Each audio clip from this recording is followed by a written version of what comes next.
11절에서 12절의 말씀입니다.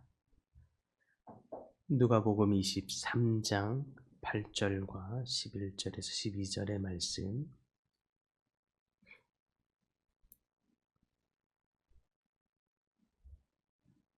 한 목소리로 함께 봉독합니다.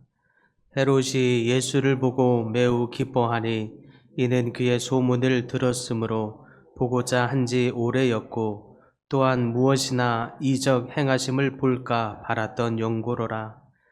헤롯이 그 군인들과 함께 예수를 업신여기며 희롱하고 빛난 옷을 입혀 빌라도에게 도로 보내니 헤롯과 빌라도가 전에는 원수였으나 당일에 서로 친구가 되니라. 아멘. 많은 성도들이 예수님을 바라고 소망합니다. 어떤 분들은 예수님의 역사를 바라기도 하고 어떤 분들은 기적을 베풀어 주시기를 구하기도 하고 또 삶의 여러 가지 문제들을 구하며 주님 앞에 나옵니다. 각양 모양대로 주님 앞에 나오는데 이때 정말 중요한 것이 있다면 그것은 우리 중심의 동기가 무엇을 가지고 주님 앞에 나오느냐 하는 것입니다. 오늘 여러분은 어떤 주님을 믿고 따르는 이 신앙의 중심의 동기에 어떤 동기가 또 어떤 갈망으로 주님 앞에 나오고 계십니까? 오늘 본문에 나오는 이 헤롯은 예수님을 보고자 했다고 말합니다. 그런데 그는 또 무슨 동기였는가 한 것을 우리 함께 묵상하면서 우리의 신앙을 돌아볼 수 있는 계기가 되기를 바랍니다. 오늘 본문에서 예수님을 보고 싶어하는 이 헤롯이 등장하는데 그렇다면 그의 동기는 무엇이었을까요? 8절에 보니까 말하기를 헤롯이 예수를 보고 매우 기뻐하니 이는 그의 소문을 들었으므로 보고자 한지 오래였고 또한 무엇이나 이적 행하심을 볼까 바랐던 연고니라 라고 표현되어 있습니다. 예수님을 보고 싶다고 말했던 이 헤롯, 그런데 그 중심의 동기가 참으로 얄팍합니다. 그 중심의 동기가 메시아 그리스도를 소망하는 믿음이 아니라 그는 단지 마술 쇼를 보듯이 이 쇼를 보고 싶어 했던 동기인 것을 보게 됩니다. 때문에 정작 헤롯은 정작 예수님을 만났지만 믿지 않습니다. 믿음을 갖지 않죠. 이유인즉슨 예수님에 대한 소문은 익히 들어 알고 있었으나 마치 우리가 연예인을 동경하는 팬처럼 혹은 마술사의 이 마술쇼를 구경하는 관객처럼 그의 기적의 능력을 보고 싶어 했을 뿐이었기 때문입니다. 때문에 예수님께서 그가 기대하는 정작 어떤 행하심도 행하지 아니하고 또 어떤 기적도 행하지 아니하고 또 어떤 말씀조차도 행하지 않는 것을 보면서 곧바로 헤롯은 실망하게 되죠. 그러더니 그 실망이 곧바로 조롱으로 바뀌게 됩니다. 예수님을 보고 했던 그가 실망하면서 11절에 이렇게 표현됩니다. 예수를 업신여기며 희롱하고 빛난 옷을 입혀 조롱하는 태도로 바뀌고 있는 것을 보게 됩니다. 이와 같이 때로는 우리 삶의 기적을 바라는 신앙, 내 필요, 내 욕구, 내 소망을 채우기 위한 내 중심적인 동기의 신앙은 결국 실망에 이르게 된다는 것을 볼 수 있습니다. 우리가 원하는 방식으로 하나님이 응답하지 아니하면 때로는 어떤 사람들은 그의 믿음이 흔들리고 있는 거죠. 왜 하나님은 내 기도에 응답하지 않는 거지? 왜 내 삶에는 기적이 없는 거지? 왜 어떤 사람에게는 있는 것 같아서 조금 행여 나에게도 있을래나 싶었는데 왜 하나님은 차별하시는 거지? 내 기도에 응답하지 않은 하나님, 그 하나님이 정말 실제하기는 맞는 것인가? 혹시 저 사람에게는 우연찮게 임하게 된 것은 아니었을란가? 이런 생각들, 이런 의문들이 쌓이면서 오늘 본문에 나오고 있는 이 헤롯처럼 예수님을 실망의 대상으로 쉽게 판단해 버리고 결론을 내립니다. 그러더니 예수님을 향하여 조롱의 대상으로 전락시키고 있는 것을 보게 됩니다.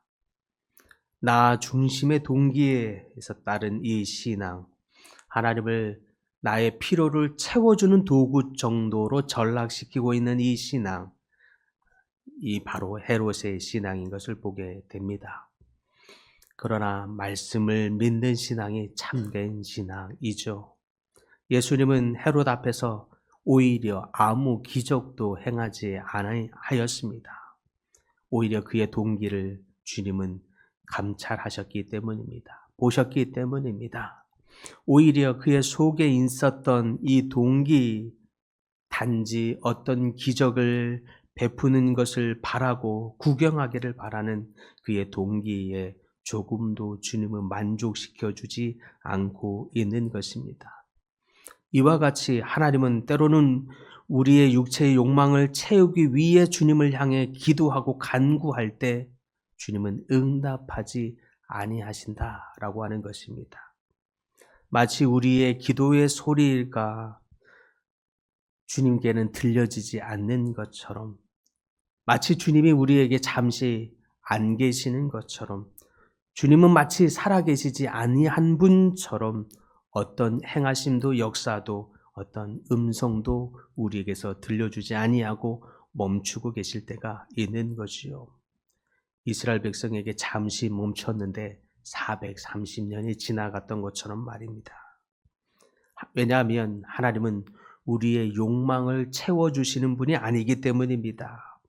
하나님은 기적의 쇼를 행하듯 우리의 눈을 즐겁게 하시는 분이 아니시며 내 욕망을 채워서 내 욕망을 즐겁게 해주시는 분, 그런 분이 아닙니다. 하나님은 말씀의 하나님이십니다. 그래서 믿음이란 내가 바라는 것이 이루어지는 것, 이것이 믿음이 아니라 하나님의 말씀이 이루어지는 것, 하나님의 뜻이 이루어지는 것, 그것을 믿는 것이 믿음입니다. 그분의 뜻이 이루어지는 것을 갈망하는 것, 그것이 신앙입니다. 하나님의 말씀이 우리 가운데 이루어지는구나. 그래서 하나님은 다시 한번 살아계신 하나님이시구나 라는 것을 믿는 것, 그것을 기뻐하는 것, 그것이 바로 믿음이요 신앙입니다. 예수님을 고요히 바라고 예수님은 그 뜻 앞에서 주님은 묵묵히 그 길을 가셨습니다. 예수님은 내 욕망을 채워주기 위해서 그 길을 가신 것이 아닙니다. 오히려 죄인의 생명을 구원하시기 위해서 십자가의 길, 하나님의 뜻을 묵묵히 가셨습니다. 그러므로 우리는 우리의 육체의 욕구를 채워주기를 바라고 믿는 그 기적을 구하여 믿는 믿음이 아니라 하나님의 말씀을 따라가는 신앙이 되어야 할 것입니다. 하나님의 뜻에 부합된 신앙이 참 신앙인 것입니다. 하나님의 말씀이 이루어지고 하나님의 뜻이 이루어지는 것, 때로는 우리의 기대와 다를 수 있겠습니다. 우리가 바라는 것과 다를 수 있겠습니다.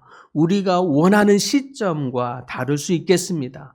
때로는 하나님 우리 삶 가운데 침묵처럼 느껴질 수도 있겠습니다. 그럴 때면 우리가 무슨 동기로 주님을 바라보고 있는지, 우리는 정말 하나님의 뜻을 소망하고 있는지 되돌아보는 시간이 될 수 있기를 바랍니다. 예수님은 놀랍게도 업신여김을 받으셨지만 승리하셨습니다. 묵묵히 그 길을 가심으로 그 뜻을 이루심으로 십자가에서 승리를 완성하셨습니다. 무슨 뜻일까요?